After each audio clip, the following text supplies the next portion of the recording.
കുഞ്ഞുങ്ങളെ മോഷ്ടിക്കാനായി വന്നു. മക്കളുടെ നിർത്താതെയുള്ള കരച്ചിൽ കേട്ട് ഞാൻ ഞെട്ടി ഉണർന്നപ്പോഴേക്കും അയാൾ എന്റെ മോനെ കൊണ്ടുപോയിരുന്നു. വിവാഹ ദിവസം സ്വന്തം ഭാര്യ പ്രഗ്നന്റ് ആണെന്ന് അറിഞ്ഞ എങ്ങനെയുണ്ടാവും? നിങ്ങൾ 4 മാസം ഗർഭിണിയാണ്. ഇനി നീ ഇവിടെ ഒരു നിമിഷം പോലും നിൽക്കരുത്. അന്ന് നൈറ്റ് ഡ്യൂട്ടിക്ക് ഉണ്ടായിരുന്നത് കോൺസ്റ്റബിൾ അഞ്ജനയായിരുന്നു. അവൾ തന്റെ ഹെഡ്ഫോൺ ചെവിയിൽ വെച്ചുകൊണ്ട് ഇരുട്ടിലേക്ക് പേടിയോടെ നോക്കി. ഇതേ സമയം മായ ഒരു ടാക്സിയിൽ പോലീസ് സ്റ്റേഷനിലേക്കുള്ള യാത്രയിലായിരുന്നു. കാറിൽ സഞ്ചരിച്ചിരുന്ന മായയുടെ മനസ്സിൽ പോലീസ് ഓഫീസർ പങ്കജിന്റെ വാക്കുകളായിരുന്നു. നോക്കുമായ, ഇന്ന് കേരളത്തിൽ നടക്കുന്ന ഒട്ടുമിക്ക കിഡ്നാപ്പിംഗ് കേസുകളിലും നേരിട്ടോ അല്ലാതെയോ നിങ്ങളുടെ ഭർത്താവിന്റെ വീട്ടുകാർക്ക് പങ്കുള്ളതായി ഞങ്ങൾക്ക് പോലും സംശയമുണ്ട്. മൃദുല മായയെ എല്ലാവരുടെയും മുന്നിൽ വെച്ച് അപമാനിച്ചിറക്കി വിട്ടത് അവൾക്ക് സഹിക്കാൻ കഴിയുന്നതായിരുന്നില്ല. മായ തന്റെ ഫോൺ എടുത്ത് ആരെയോ വിളിച്ചു. യെസ്, ഞാൻ റെഡിയാണ്. അതിനുശേഷം അവൾ തന്റെ ഫോണിലേക്ക് നോക്കിയിരുന്നു. ഈ സമയം കൊണ്ട് കാർ നേരെ പോലീസ് സ്റ്റേഷന്റെ മുന്നിലെത്തി. അസമയത്ത് ആ ഇടിവെട്ടിലും കോരിച്ചൊരിയുന്ന മഴയിലും പോലീസ് സ്റ്റേഷനിലേക്ക് കയറി വരുന്ന സ്ത്രീയെ കോൺസ്റ്റബിൾ അഞ്ജന അതിശയത്തോടെ നോക്കി. പോലീസ് ഓഫീസറിന്റെ ക്യാബിനിൽ എത്തിയപ്പോഴേക്കും മായ ടേബിളിന് മറുവശത്തുള്ള കസേരയിൽ ഇരുന്നു കൊണ്ട് ഒരു നിമിഷം കണ്ണടച്ചു. ഓഫീസർ വോയിസ് റെക്കോർഡർ ഓൺ ചെയ്ത് അവളുടെ മുന്നിലേക്ക് വെച്ചു. മായ കണ്ണു തുറന്ന് ഒരു നെടുവീർപ്പോടെ തന്റെ കഥ പറയാൻ ആരംഭിച്ചു. എന്റെ 7ാമത്തെ വയസ്സിലാണ് അമ്മ മയൂരി മരിച്ചത്. അധിക നാൾ കഴിയും മുൻപ് അച്ഛൻ മാലിന്യന്റെ വിവാഹം കഴിച്ചു. അതിനയാൾ എല്ലാവരോടും പറഞ്ഞ കാരണം മായയ്ക്കൊരമ്മ വേണമെന്നായിരുന്നു. ആദ്യകാലങ്ങളിൽ എന്റെ അമ്മയായി മാലിനി നന്നായി അഭിനയിച്ചിരുന്നു. കുറച്ചുനാൾ കഴിഞ്ഞപ്പോൾ അവരൊരു രണ്ടാനമ്മയെ പോലെ വീടിന്റെ ഭരണം ഏറ്റെടുത്തു. ദിവസങ്ങൾ കടന്നുപോയി. അച്ഛനും അമ്മയ്ക്ക് മറ്റൊരു കുഞ്ഞുണ്ടായി, എന്റെ സഹോദരി മൃദുല. ഞാൻ മൃദുലയേക്കാൾ സുന്ദരിയാണെന്ന് പറഞ്ഞുകൊണ്ടായിരുന്നു ഉപദ്രവിക്കാറ്. അങ്ങനെ എനിക്ക് 18 വയസ്സായി. പെട്ടെന്നാണ് ഞാൻ എൻ്റെ ശരീരത്തിലുണ്ടായ പുതിയ മാറ്റങ്ങൾ ശ്രദ്ധിച്ചത്. ഞാൻ നന്നായി തടി വെച്ചു. ശരീരവും മുഖവും ആകെ വൃത്തിയില്ലാതെയായി.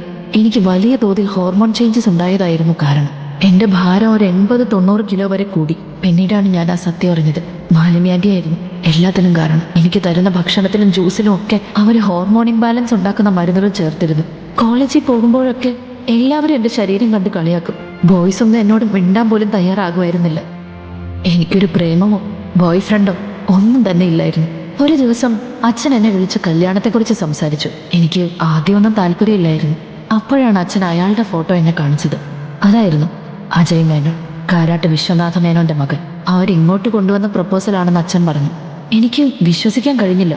ഞാൻ വിചാരിച്ചത് ഇതോടെ എൻ്റെ ജീവിതത്തിലെ നല്ല കാലം തുടങ്ങാൻ പോവുകയാണെന്നാണ്. അങ്ങനെ ഞങ്ങളുടെ വിവാഹ ദിവസം വന്നെത്തി. ഒരുപാട് പ്രതീക്ഷകളോടെ കതിർ മണ്ഡപത്തിലേക്ക് ഞാൻ കാലെടുത്ത് വെച്ചു. എന്നാൽ അന്നത്തെ ആ സംഭവം എൻ്റെ ജീവിതം വേരോടെ തന്നെ തകർത്തെറിഞ്ഞു. ലോകത്ത് ഒരു പെണ്ണിനും സഹിക്കാനോ വിശ്വസിക്കാനോ കഴിയാത്ത ആ കാര്യം എൻ്റെ ജീവിതത്തിൽ നടന്നു. എന്തായിരുന്നു ആ ദിവസം മായയുടെ ജീവിതത്തിൽ സംഭവിച്ചത്?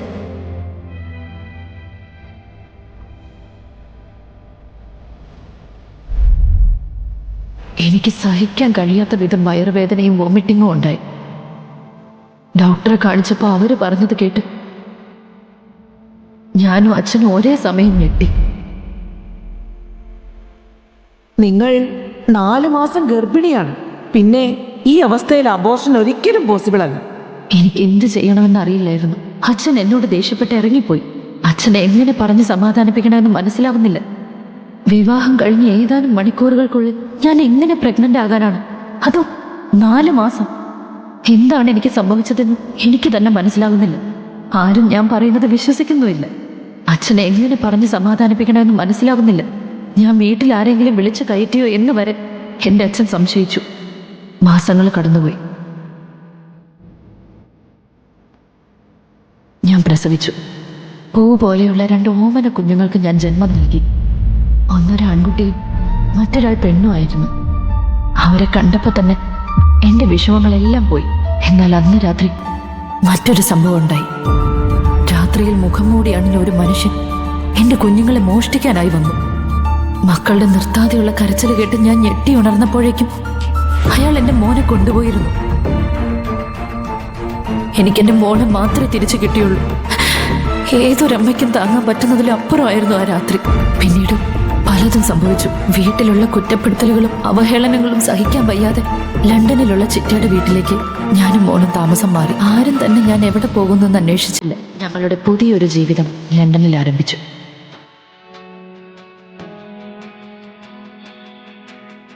എല്ലാ ദിവസവുമുള്ള കഠിനമായ ഹാർഡ് വർക്കും ഡയറ്റും കൊണ്ട് ഞാൻ എൻ്റെ ഭാരം കുറച്ചു.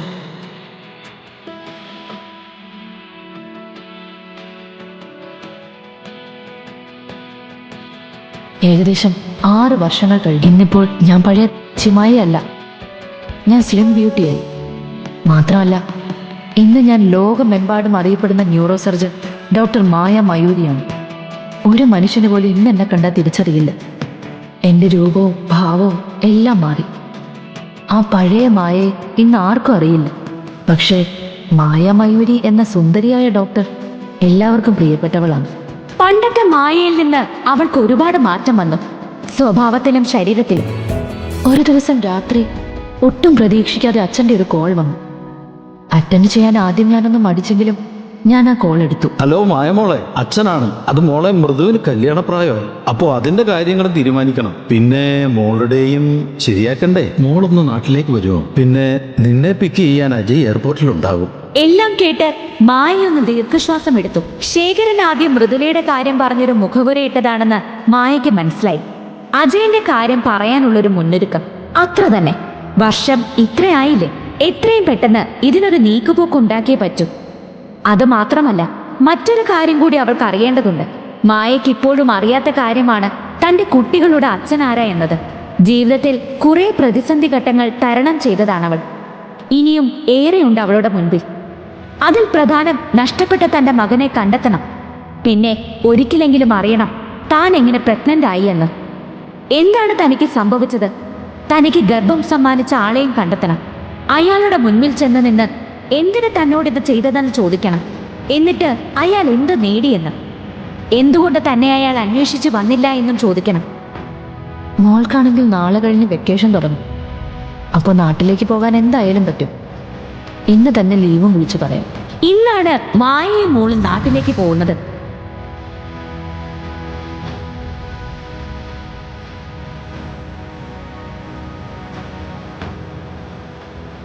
അതെ, മായ ഏതാനും നിമിഷങ്ങൾക്കുള്ളിൽ തന്റെ നാട്ടിലേക്ക് എത്തിച്ചേരാൻ പോവുകയാണ്. എയർപോർട്ടിന്റെ എൻട്രൻസ് എത്താറായപ്പോഴാണ് മായ അവിടെ ഒരു പരിചിത മുഖം കാണുന്നത്. അയാളെ അവൾ അവിടെ ഒരിക്കലും പ്രതീക്ഷിച്ചിരുന്നില്ല. അത് മറ്റാരുമല്ല, മായയുടെ കഴുത്തിൽ താലി കെട്ടിയ അവളുടെ ഭർത്താവ് അജയ് മേനോൻ. എന്റെ അമ്മോ, ഏതാ ഈ ക്യൂട്ടി? ഇവിടെ ഒന്നും ഇതുവരെ കണ്ടിട്ടില്ലല്ലോ. അവന്റെ അപ്പോഴത്തെ മുഖഭാവം കണ്ടാൽ അവൻ അവളുടെ അടുത്ത് ഫ്ലേർട്ട് ചെയ്യുകയാണെന്ന് ആർക്കും മനസ്സിലാവും. ഹായ് സുന്ദരി, ഞാൻ അജയ് മേനോൻ. നിങ്ങളെ കാണാൻ നല്ല ഭംഗിയുണ്ട്. ഇവിടെ ആദ്യമായിട്ടാണോ? മായ കൂളായി മൊത്തത്തിൽ ഒഴിഞ്ഞു നോക്കി. തന്നെ അവന് മനസ്സിലായിട്ടില്ലെന്ന് അവൾക്ക് മനസ്സിലായി. അവൾ ഒരു ടാക്സിക്ക് കൈ കാണിച്ച് മോളെ ടാക്സിയിലിരുത്തി. അപ്പോഴും അവളെ തന്നെ നോക്കിക്കൊണ്ടിരിക്കുന്ന അവനെ മായ മൈൻഡാക്കാതെ മുൻപോട്ട് നടക്കാൻ ഒരുങ്ങിയതും അവൻ കൈവച്ച് തടഞ്ഞു. ഞാനിവിടെ വേറൊരാളെ നോക്കി വന്നതാ. എന്തായാലും ഈ നാട്ടിൽ ഞാൻ ഉണ്ടാകും. കാരാട്ട് അജയ് മേനോടെന്ന് ചോദിച്ചാ ആരും പറഞ്ഞു തരും. Please contact me beautiful.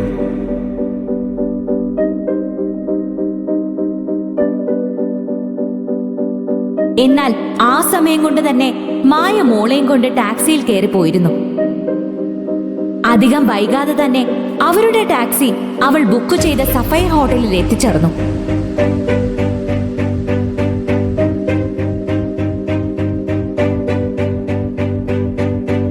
ഇപ്പോഴും കാര്യം മനസ്സിലാവാതെ അജയ് തടിയുള്ള മായയും കാത്ത് എയർപോർട്ടിൽ നിന്നു. ഇതേ സമയം മായ മോളെ ഹോട്ടലിൽ ഇരുത്തിയിട്ട് തന്റെ വീട്ടിലേക്ക് ഒരു ടാക്സിയിൽ പോയി.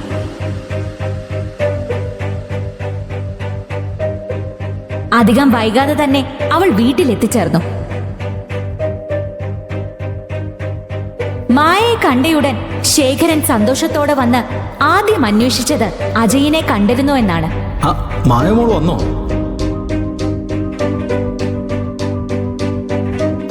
എവിടെ അജയ്? എവിടെ? നിന്നെ പിക്ക് ചെയ്യാൻ അവൻ അവിടെ വന്നിരുന്നല്ലോ. ഞാൻ ആരെയും കണ്ടില്ല, കാണേണ്ട ആവശ്യവും ഇല്ല. എന്തിനാ എന്നോട് വരാൻ പറഞ്ഞത്? എന്താ ഞാൻ ചെയ്തു തരേണ്ടത്? നിന്റെ ജീവിതം എങ്ങനെയാണെന്ന് വെച്ചാ നീ ജീവിച്ചോളൂ.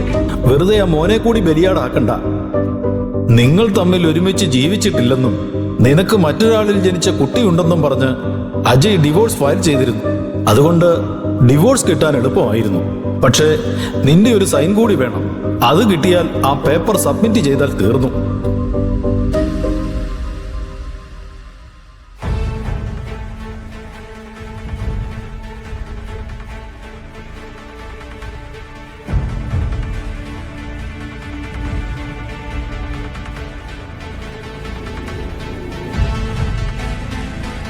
മായ ഉടനെ തന്നെ ആ പേപ്പർ വാങ്ങി സൈൻ ചെയ്തു കൊടുത്തു.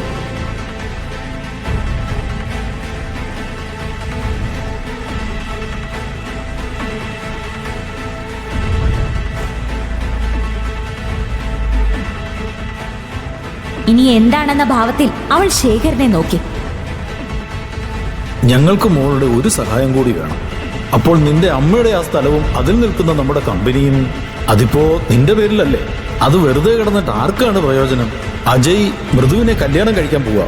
അജയുടെ മുത്തച്ഛൻ പറഞ്ഞത് വേറൊന്നും വേണ്ട എന്നാണ്. പിന്നെ ആ കമ്പനി നമ്മൾ നേരത്തെ കൊടുക്കാമെന്ന് തീരുമാനിച്ചതാണല്ലോ. ശേഖറിന് തിരിച്ചെന്തെങ്കിലും പറയാൻ പറ്റുന്നതിന് മുൻപേ തന്നെ മായ ശേഖറിന്റെ കയ്യിലുള്ള ഡോക്യുമെന്റ്സ് വലിച്ചെറിഞ്ഞു. ഓഹോ, അപ്പൊ ഇതിനായിരുന്നോ നിങ്ങൾ എന്നെ ലണ്ടനിൽ നിന്ന് വിളിച്ചു വരുത്തിയത്?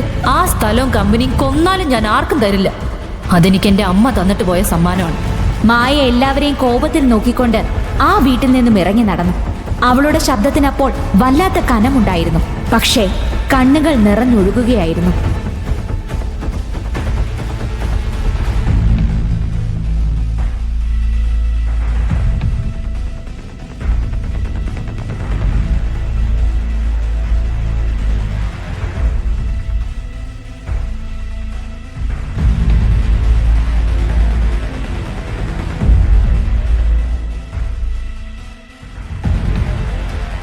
നിന്റെ കുട്ടിയുടെ അച്ഛൻ ആരെന്ന് ഇപ്പോഴെങ്കിലും നിനക്കറിയാമോ?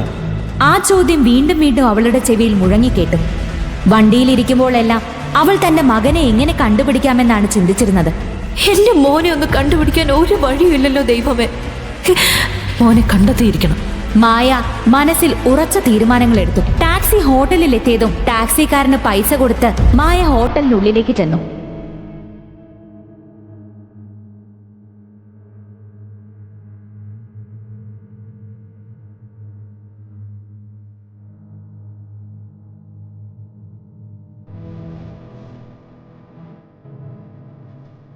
തിരിച്ച് റൂമിലെത്തിയപ്പോഴാണ് അവൾ തന്റെ ക്ലാസ്മേറ്റ് പങ്കജിനെ കുറിച്ച് ഓർത്തത്. പങ്കജ് ഇന്ന് സിറ്റിയിലെ ഫേമസ് പോലീസ് ഓഫീസറാണ്. മായ ഉടനെ തന്നെ പങ്കജിന്റെ നമ്പർ ഡയൽ ചെയ്തു.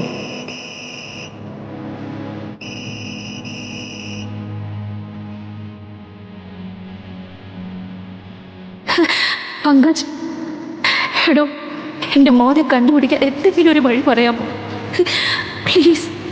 അയാളോട് തന്റെ കുഞ്ഞിനെ വർഷങ്ങൾക്ക് മുമ്പ് ഒരാൾ ഹോസ്പിറ്റലിൽ നിന്നും തട്ടിക്കൊണ്ട് പോയിരുന്നെന്നും കൂടെ എന്തെങ്കിലും ഹെൽപ്പ് ചെയ്യാനും അഭ്യർത്ഥിച്ചു. എന്നെ എങ്ങനെയെങ്കിലും സഹായിക്കണം. പങ്കജ് എല്ലാം കേട്ടെങ്കിലും അവന് മായയെ സഹായിക്കാൻ പറ്റുമെന്ന് തോന്നുന്നില്ല എന്നാണ് ആദ്യം പറഞ്ഞത്. മായ, നീ പറയുന്നതല്ല എനിക്ക് മനസ്സിലായി. പക്ഷെ ഇതിപ്പോ എത്ര വർഷം മുൻപ് നടന്ന കാര്യമാണ്. ഇക്കാര്യത്തിൽ ഇപ്പോൾ എന്താ നമ്മൾ ചെയ്യുക? മായയ്ക്ക് തന്റെ പ്രതീക്ഷകളെല്ലാം അസ്തമിക്കുന്ന പോലെ തോന്നി. ഇനി ഈ കാര്യത്തിൽ തന്നെ സഹായിക്കാൻ ആർക്കും കഴിയില്ല എന്ന് ഉറപ്പിച്ചപ്പോഴാണ് പങ്കജ് ഒരു കാര്യം കൂടി കൂട്ടിച്ചേർത്തത്. നോക്കു മായ, എൻ്റെ പ്രൊഫഷൻ മാറ്റി വെച്ച് ഞാൻ ഒരു കാര്യം പറയാം.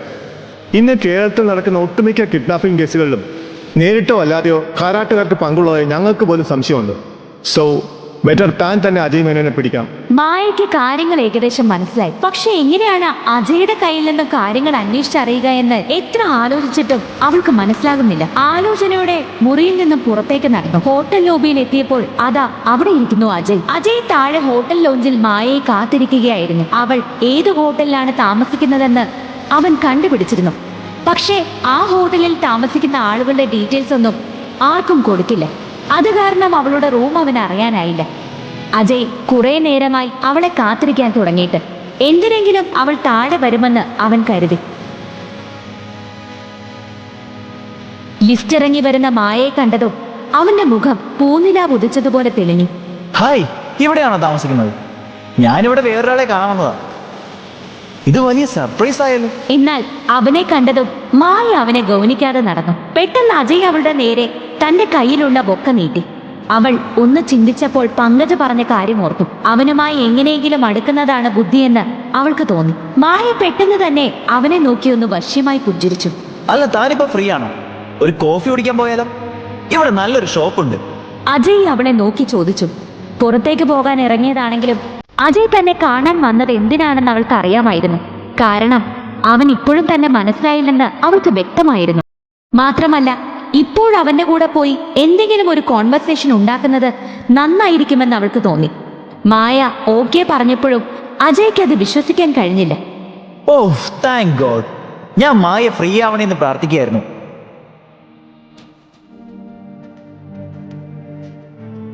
മായയും അജയും കോഫി ഷോപ്പിൽ എത്തിയിരുന്നു. അപ്പോഴും മായയുടെ മനസ്സിലുണ്ടായിരുന്നത് അജയെ കൊണ്ട് എങ്ങനെ തന്റെ കുട്ടിയുടെ കാര്യം പറയിപ്പിക്കാമെന്നായിരുന്നു. പെട്ടെന്ന് അജയ് തന്റെ സംഭാഷണത്തിന് തുടക്കമിട്ടു. അല്ലടോ, തന്റെ സിസ്റ്ററിനെ കണ്ട ഒരു 5-6 വയസ്സ് തോന്നിക്കൊള്ളല്ലോ. ബട്ട് താനാണെങ്കിൽ ഒരു 10-20 വയസ്സും. ഇതെങ്ങനെ? താൻ കാണാൻ ഗ്ലാമറാണ്. ആഹാ, എന്നെ കുറിച്ച് എല്ലാം അറിയാലോ അജയ്ക്ക്. ഇതുപോലെ അജയുടെ കുറച്ച് കാര്യങ്ങൾ ഞാനും അറിഞ്ഞു വെച്ചിട്ടുണ്ട്. അജയ് മാരീഡ് അല്ലേ? ഇത് കേട്ടതും അജയുടെ മുഖം തന്നെ മാറി. അവൻ ഒട്ടും താല്പര്യമില്ലാത്ത ഒരു കാര്യം കേട്ട പോലെ ഡിസ്റ്റർബ്ഡായി. മായ അവനെ വിടാനുള്ള ഉദ്ദേശമില്ലായിരുന്നു. അന്ന് അജയുടെ വൈഫ് 4 മാസം ഗർഭിണിയായിരുന്നില്ലേ? എടോ, ഇതൊക്കെ തനിക്ക് എങ്ങനെ അറിയാം? അജയ് അല്ലേ അന്ന് എന്നോട് പറഞ്ഞത് താൻ വലിയ ഫേമസ് കാരാട്ട് ഫാമിലിയിലാണെന്ന്. അപ്പൊ പിന്നെ ഇതൊക്കെ ആർക്കാ അറിയാത്തത്? യെസ്, എന്റെ മാരേജ് ഓൾറെഡി കഴിഞ്ഞതാ. അതൊരു ഫോഴ്സ് മാരേജ് ആയിരുന്നു. വീട്ടുകാരുടെ നിർബന്ധത്തിൽ ഞാനൊരു പെൺകുട്ടിയെ വിവാഹം കഴിച്ചു. അവളാണെങ്കിൽ എന്റെ ഭാര്യ സങ്കല്പത്തിലെ പെണ്ണേ ആയിരുന്നില്ല. മാത്രമല്ല, അവൾ എന്നെ വഞ്ചിച്ചു. വിവാഹ ദിവസം സ്വന്തം ഭാര്യ പ്രഗ്നന്റ് ആണെന്ന് അറിഞ്ഞ എങ്ങനെ ഉണ്ടാവും? അത്രേ ഉള്ളൂ. ഓഹോ, അത്രേ ഉള്ളൂ? അത്രമാത്രം? അപ്പൊ അവളുടെ മകനോ? മായയ്ക്ക് ദേഷ്യം വന്നെങ്കിലും അവൾ സഹിച്ചു പിടിച്ചു. അവൻ തപ്പിത്തടഞ്ഞുകൊണ്ട് പറഞ്ഞു, ഏത് മോന്റെ കാര്യമാ പറയുന്നത്? ഏത് മോനെന്നോ? തനിക്കറിയില്ലേ? തനിക്ക് എല്ലാം അറിയാം. മായയുടെ മട്ടും ഭാവവും കണ്ടപ്പോൾ തന്നെ അജയ്ക്ക് ആദ്യം ഒരു പേടി തോന്നി. എന്നാലും ഇതൊക്കെ എന്തിനാണ് ഇവൾ അന്വേഷിക്കുന്നതെന്ന സംശയത്തോടെ അവൻ അവളെ ചുഴിഞ്ഞു നോക്കി. അവന്റെ നോട്ടം കണ്ടപ്പോൾ തന്നെ മായയ്ക്ക് തന്റെ ദേഷ്യം കൺട്രോൾ ചെയ്യാൻ മറന്നല്ലോ എന്നോർത്ത് കുറ്റബോധം തോന്നി. മായ അവളുടെ ദേഷ്യം മുഖത്ത് പ്രതിഫലിക്കാതിരിക്കാൻ ശ്രമിച്ചിരുന്നു. പെട്ടെന്ന് അവൾ തന്റെ ടോൺ ചേഞ്ച് ചെയ്തു. ശരി, അജയ്ക്ക് എന്നെ വിശ്വാസമില്ലെങ്കിൽ ഒന്നും പറയണ്ട. പക്ഷേ ഇങ്ങനെ കാര്യങ്ങൾ മറച്ചു വെക്കുന്നവരുമായി ഫ്രണ്ട്ഷിപ്പ് കൂടാൻ എനിക്ക് ബുദ്ധിമുട്ടുണ്ട്. എടോ നോക്ക്, ഞാൻ പറയാം. ആ കുട്ടിയുടെ കാര്യത്തിൽ എന്താ സംഭവിച്ചതെന്ന് ഞാൻ പറയാം. ഇത് കേട്ടപ്പോൾ തന്നെ മായയുടെ കണ്ണുകൾ നിറഞ്ഞൊഴുകി. ഇനി ഈ നാട്ടിൽ നിന്നും തിരികെ പോകുന്നത് തന്റെ മോനെയും കൊണ്ടാവുമെന്ന് മായ ഉറച്ച തീരുമാനമെടുത്തിരുന്നു. തേടിയ വള്ളി കാലിൽ ചുറ്റിയെന്ന് മായയ്ക്ക് മനസ്സിലായി. ഈ അവസരം മുതലാക്കാമെന്ന് മായ തീരുമാനിച്ചു. ശരി, എങ്കിൽ ആ കുട്ടിയെക്കുറിച്ചുള്ള ഡീറ്റെയിൽസ് എല്ലാം എനിക്ക് തന്ന ആ നിമിഷം മുതൽ നമ്മൾ ഫ്രണ്ട്സ് ആയിരിക്കും. ഇതും പറഞ്ഞ് മായ പോകുന്നത് നോക്കി നിന്ന അജയുടെ മനസ്സിൽ മറ്റു ചില പ്ലാനുകളായിരുന്നു. എന്തിനായിരിക്കും ഒരു കുട്ടിയുടെ കാര്യം ചോദിച്ച് ഇവൾ ഇത്രയും ബഹളം വെച്ചത്? ഇവളെ സംശയിക്കേണ്ട കാര്യമുണ്ടോ?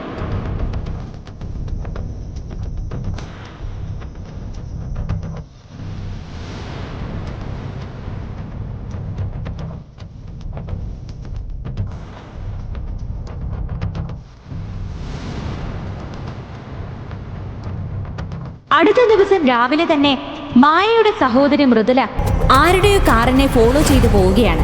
അത് മറ്റാരുമല്ല, അവളുടെ ഭാവി വരൻ അജയ് മേനോനാണ്. ഇപ്പോൾ മൃദുല അജയുടെ കാറിനെ ഫോളോ ചെയ്യുന്നതിന്റെ കാരണം മറ്റൊന്നുമല്ല. അജയ് കുറച്ചു ദിവസങ്ങളായി മൃദുലയുടെ കോളും മെസ്സേജും ഒന്നും തിരിഞ്ഞു നോക്കുന്നില്ല. എല്ലാം ഇഗ്നോർ ചെയ്യുകയാണ്. അതുകൊണ്ട് അജയുടെ കാര്യത്തിൽ മൃദുലയ്ക്ക് ചില സംശയങ്ങൾ തോന്നി.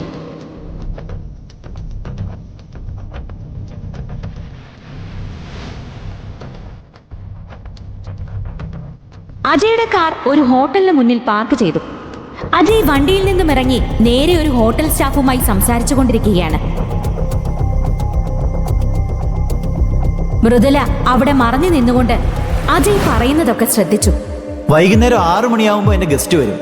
പക്ഷേ ഒന്നോട്ടോ, ഒരു കാര്യത്തിൽ ഒരു കുറവുണ്ടാവാൻ പാടില്ല. എല്ലാം ഭംഗിയായി നടക്കണം. കാശ് എത്ര വേണമെങ്കിലും ചോദിച്ചാൽ മതി, തരാം.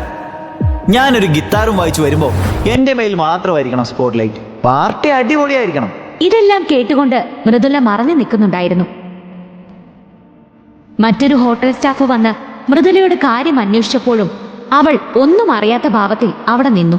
എങ്കിലും അവളുടെ രണ്ട് ചെവിയും അജയ് പറയുന്നത് എന്താണെന്ന് കേൾക്കാനുള്ള വ്യഗ്രതയിലാണ്. പിന്നെ ഒരു കാര്യം കൂടി, ദാ ഈ ഫോട്ടോയിൽ കാണുന്ന മേഡം നിങ്ങളുടെ ഹോട്ടലിലാണ് താമസിക്കുന്നത്. പേര് ഡോക്ടർ മയൂരി. റൂം നമ്പർ കണ്ടുപിടിച്ച് ഈ കവർ ആ മേഡത്തിന്റെ മുറിയിൽ എത്തിക്കണം. ഹോട്ടൽ സ്റ്റാഫിനും നിർദ്ദേശങ്ങൾ കൊടുത്ത ശേഷം അജയ് ഹോട്ടലിൽ നിന്നും ഇറങ്ങി. കാറിൽ കയറി ഡ്രൈവ് ചെയ്യുന്നതിനിടയിലാണ് മറ്റൊരു കാര്യം ഓർത്തത്. അജയ് ഒരു കൈകൊണ്ട് സ്റ്റിയറിംഗിൽ പിടിച്ച് മറ്റേ കൈകൊണ്ട് വാട്സപ്പിൽ മെസ്സേജ് ടൈപ്പ് ചെയ്യാൻ തുടങ്ങി. തന്റെ ഫ്രണ്ട്സിനെ പാർട്ടിക്ക് ക്ഷണിച്ചുകൊണ്ടുള്ള മെസ്സേജ് ആയിരുന്നു അത്. ഫ്രണ്ട്സിന് എല്ലാവർക്കും അയച്ച ബ്രോഡ്കാസ്റ്റ് മെസ്സേജിൽ അറിയാതെ മൃദുലയ്ക്കും പെട്ടുപോയി. മായയ്ക്ക് സർപ്രൈസ് കൊടുക്കാനാണ് അവന്റെ പ്ലാൻ തന്നെ. എന്നാൽ മൃദുലയ്ക്കും ആ മെസ്സേജ് പോയെന്ന് അവൻ അറിഞ്ഞില്ല.